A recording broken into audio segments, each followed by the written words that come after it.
good morning, good afternoon, good evening. You're listening to the Thai Expat Daily Show. I'm your host Kieran Mack and thanks for tuning in. Don't forget to like this video if you're watching us on YouTube and please do subscribe. We are also available on Apple Podcasts, Spotify, Amazon Music and a host of other podcast players.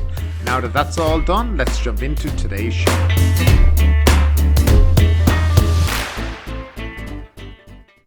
Good morning, today is Friday the 21st of January 2022 and we'll start off with the nationwide daily COVID report. There were 19 more COVID-19 fatalities and 8,129 new cases registered during the previous 24 hours, the Public Health Ministry announced on Thursday morning. This compared with 12 coronavirus-related fatalities and 7,122 new cases reported on Wednesday morning. The 19 new fatalities were between the ages of 16 and 96-year-old. Chonburi Public Health Office is reporting 445 new cases today and no deaths. Most of the new cases were in Chonburi, Sriracha and Ban Lamung Pattaya area, which had nearly 161. There are now 6,307 patients in care. Phuket health officials also reported 518 new cases, out of which 391 are local and 127 are from abroad. There were 2 deaths. There are now 4,022 people in care. And moving along to the first story of the day. The Prime Minister says no reshuffle, no dissolution. Prime Minister Prayut Chan-o-cha on Thursday insisted he has no plans to change the cabinet lineup or dissolve the House of Representatives and call an early election. General Prayut's comments followed the Palang Pracharat Party's decision on Wednesday night to expel Secretary General Thitisan Utthanaphon and 20 other MPs under his control for causing division within the ruling party. I was not involved in the decision made by Palang Pracharat executive members and their leader, and I believe that everyone is trying to get things back to normal as quickly as possible, he said. I cannot tell you who's good or not. Let their actions speak for themselves and let the people consider and decide in the next election, the Prime Minister said.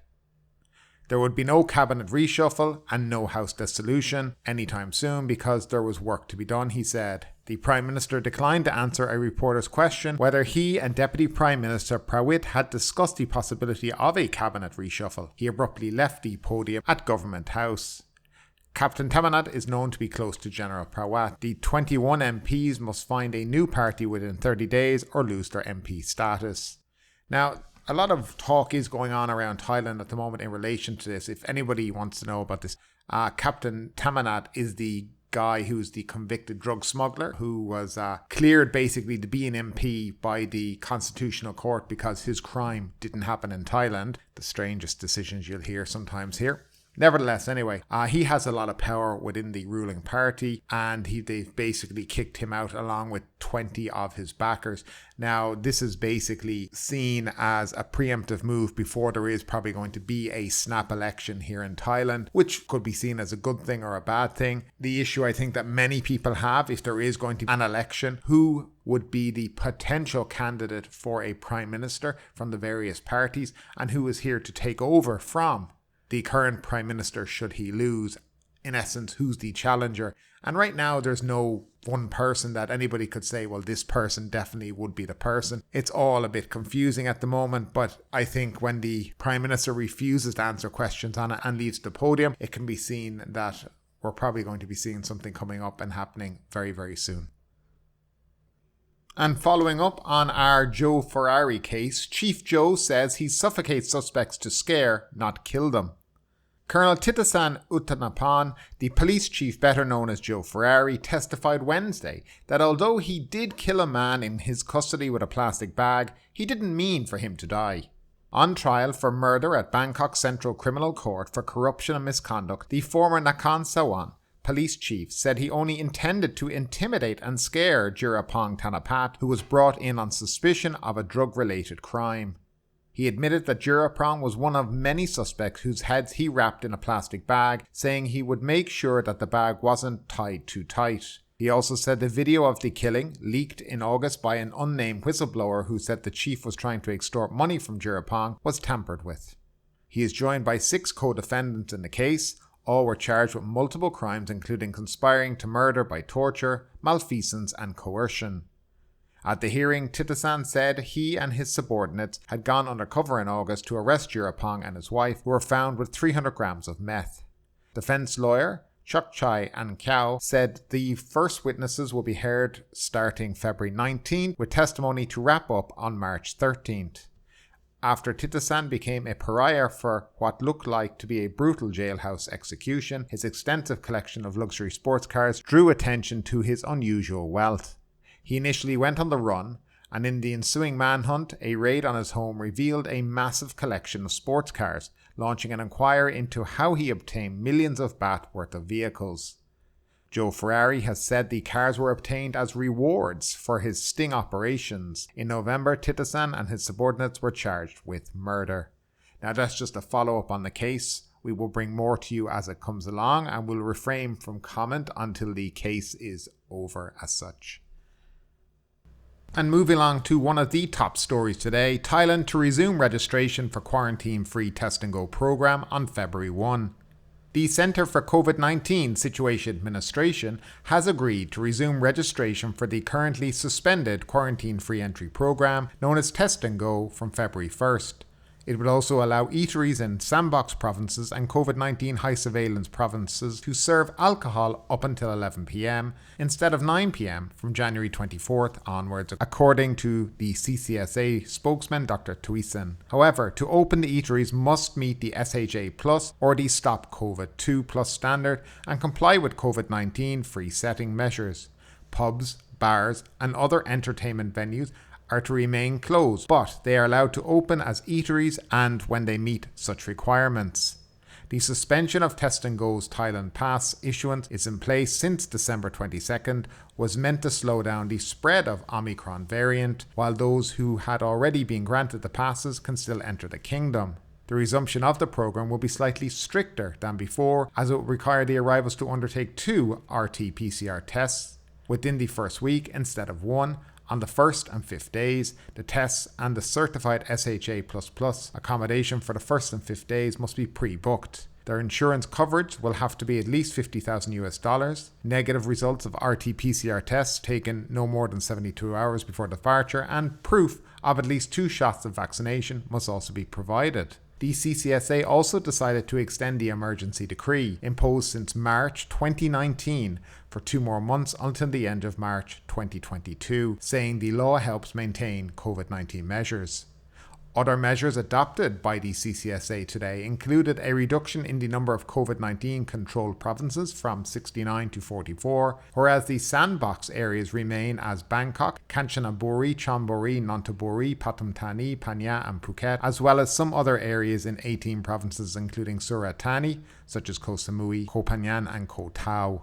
The number of COVID-19 high surveillance provinces, which measures are slightly more lenient, have been increased from 0 to 25. These adjustments will take place on January 24th. In controlled areas, gatherings of up to 500 people will be permitted. In high surveillance provinces, the limit is 1,000. For schools in those 2 provincial categories, Dr. Thitisan said that on-site classes have already resumed at more than 17,000 schools, but there are still several tens of thousands which are yet to resume classes due to problems over enforcing social distancing among the students in classrooms. He said that Prime Minister Prayut Chan-o-cha wants students to return to their schools and has instructed the CCSA and the Ministry of Education to develop a workable solution, which includes the use of antigen tests and whether the students should be allowed to remove their face masks. Regarding the work from home voluntary measures, which is due to expire on January 31st, the CCSA has decided not to extend the measure as the COVID-19 situation has been improving, and it will allow each state agency to decide whether to extend the measure or not. So today the CCSA had their meeting, it was discussed, and they decided to reintroduce the Test and Go program, but with some minor tweaks. In my opinion, not so minor, and the name Test and Go will need to be changed as well to Test and Go Squared or Test and Go and then Test and Go again. What they have announced basically is that anybody can take part from any country as long as you're fully vaccinated. You must pay for 2 RT-PCR tests in advance. On day 1 and 5, you must stay at a hotel that has a partner hospital, and that is an SHA++ hotel. You must wait for your test results. And your insurance must cover for all instances in case of positive result and must be quarantined or sent to hospital. And that's an important one, and we'll talk in a second about that.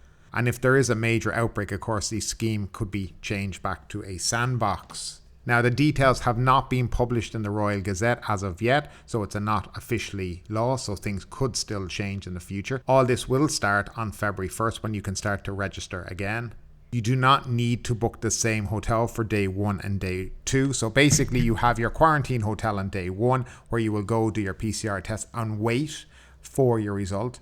Once negative, you can move on and you can start to do your holiday again, except you have to book a hotel again for day 5, stay in that hotel, do your test, and then wait until the next day to get your test result. You don't have to quarantine, but you have to be at that hotel and you cannot leave till your test result comes in the next day. They're the rules they're bringing in. Of course, a lot of that had to do with the fact that the current test and go people that are allowed to come in, they were finding it hard to get them to do the second test and couldn't actually find out where these people were a lot of the time, so they were skipping the second test. An interesting piece of information in relation to all of this is that the majority of people on test and go at the moment who are coming to Thailand are testing positive on their second test. So that's 5 to 6 days after, which actually is showing you that a lot of people are getting infected in Thailand.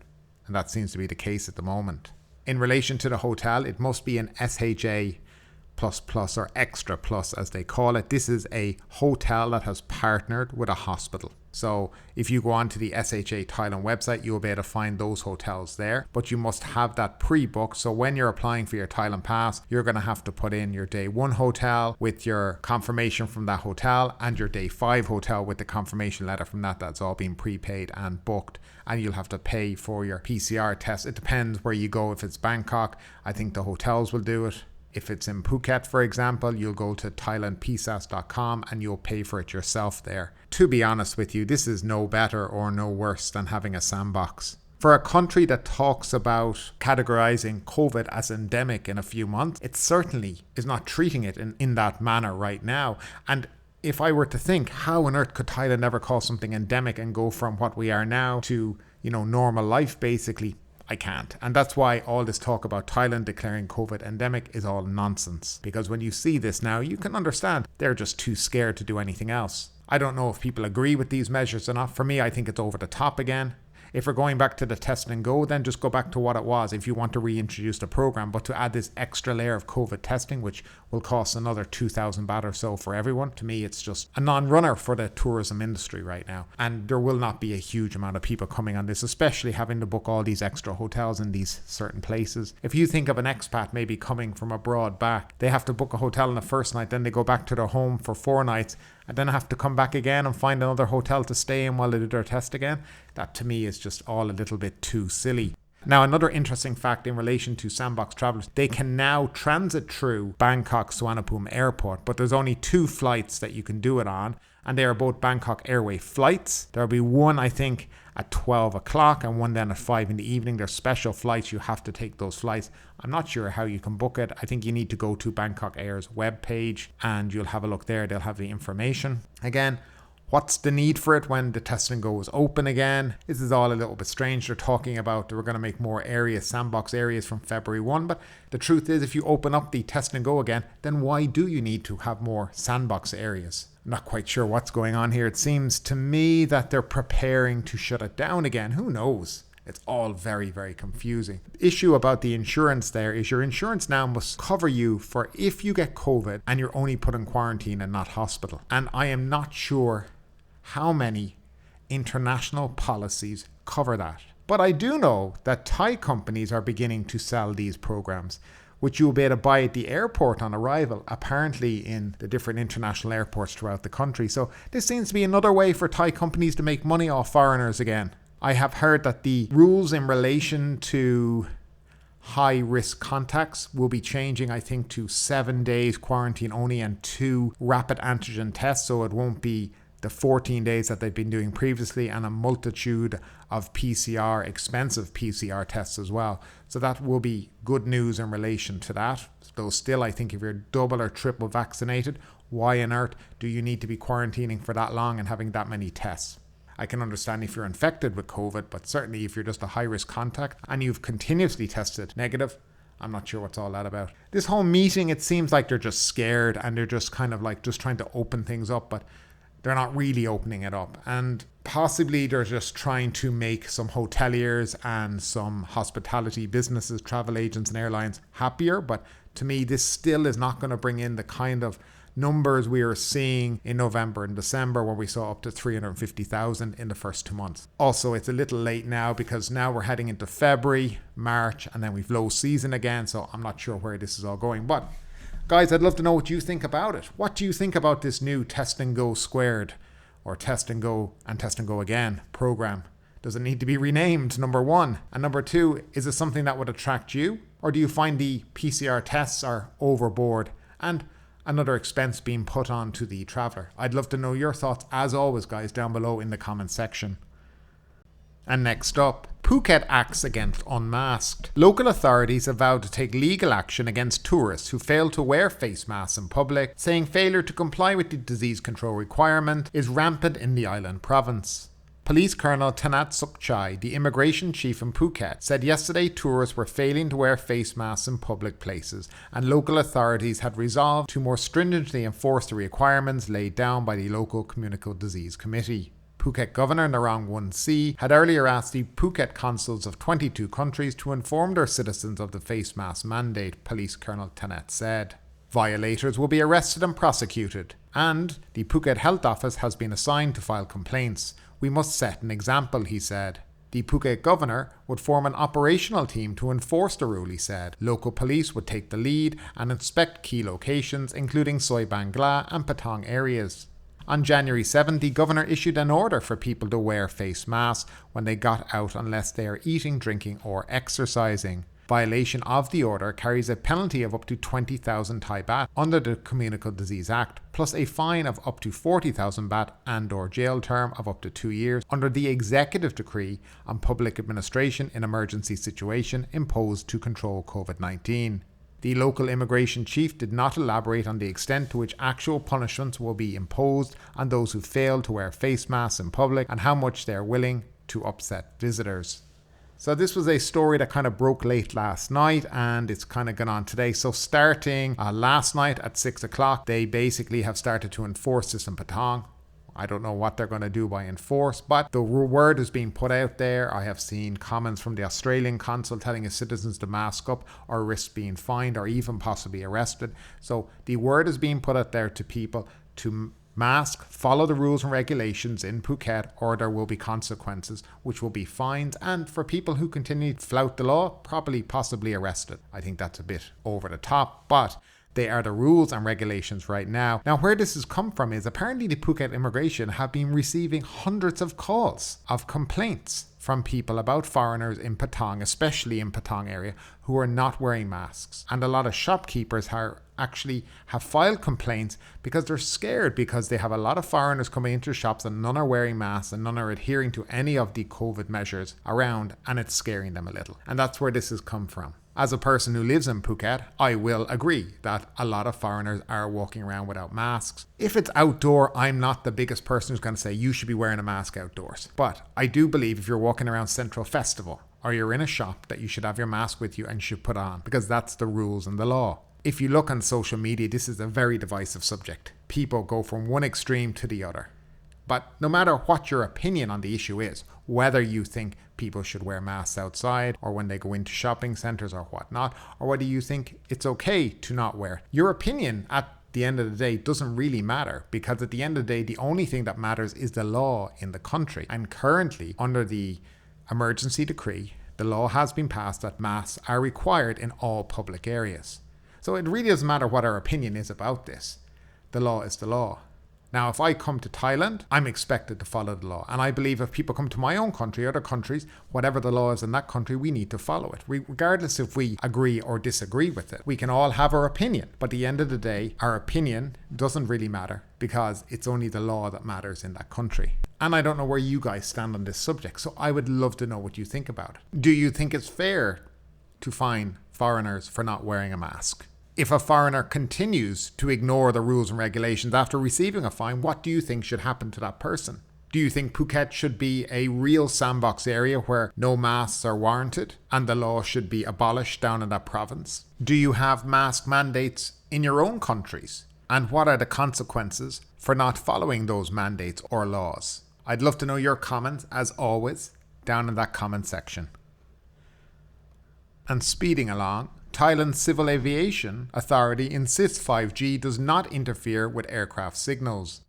The Civil Aviation Authority of Thailand has explained that 5G emissions do not affect aviation and confirmed these signals are on a different wavelength. The CAAT also pointed out that they have been monitoring the issue closely since last year. The CAAT's clarification issued today came after airlines in the US issued warnings about the activation of 5G signals in the C-band used by US telecom operators because it may affect the safety of aircraft, especially while landing, causing concern globally. The potential impact of 5G signals on aircraft relates to interference with the operation of critical and highly sensitive systems, especially the radio altimeter, which typically operates in the 4.2 GHz to 4.4 GHz range. The radio altimeter provides the height above ground to the flight deck systems. Any electronic magnetic interference can cause inaccurate altitude information to be reported, which would be dangerous, especially when landing. Interference with aircraft systems found in the United States have not yet been reported in any other countries because the 3.7 GHz to 3.9 GHz frequencies to be used for 5G services by US telecom operators are close to those used by radio altimeter devices, which may cause interference. In other countries, such as France, Australia and Japan, this problem has not been encountered because they ensure that network bands and aviation frequencies are 100 or 200 MHz apart. Additionally, 5G-based stations must protect against the transmission of signals in the aviation frequency bands, and they must be located at least 200 meters from aircraft's approach and departure path. In Thailand, 5G uses the 2.6 GHz frequency band, which is quite a distance from the radio altimeter frequency band and should not cause interference. Moreover, the CAAT has been notifying airlines since June 2021 after receiving information and notifications from the US FAA and international civil aviation organizations. To date, there has been no reports of interference with flights operating systems by 5G signals in Thailand, but it remains an issue which the CAAT will monitor closely. And finally, the Phuket News Daily Report. Woman 21 found drowned in Shillong. The body of a 21-year-old woman was recovered from a pond at Landon House Park housing estate in Shillong yesterday evening. Officials defend new road in Rawai. Officials at Rawai municipality have defended a new road being carved through an undisturbed natural area dense with trees in Sayun, saying that as the road is being built on private land, no permit is required to build it. And finally, police suspect glue sniffing in death of man found washed up on Phuket beach. A 41-year-old man whose body was found washed up ashore at a beach in Phak Lok this morning is believed to have drowned after sniffing glue and fainting while fishing for shrimp during high tide. But ultimately, with this story or anything else that stood out to you today, I'd love to know your thoughts in the comments down below. Because yes, this is a news show, but it's also a conversation. Now keep that conversation going. Make sure you like this video, subscribe to the channel, share the video, and do all the good stuff that does help that YouTube algorithm. But ultimately, my name is Kieran Mack. You've been listening to the Thai Expat Daily Show, and we will see you next time.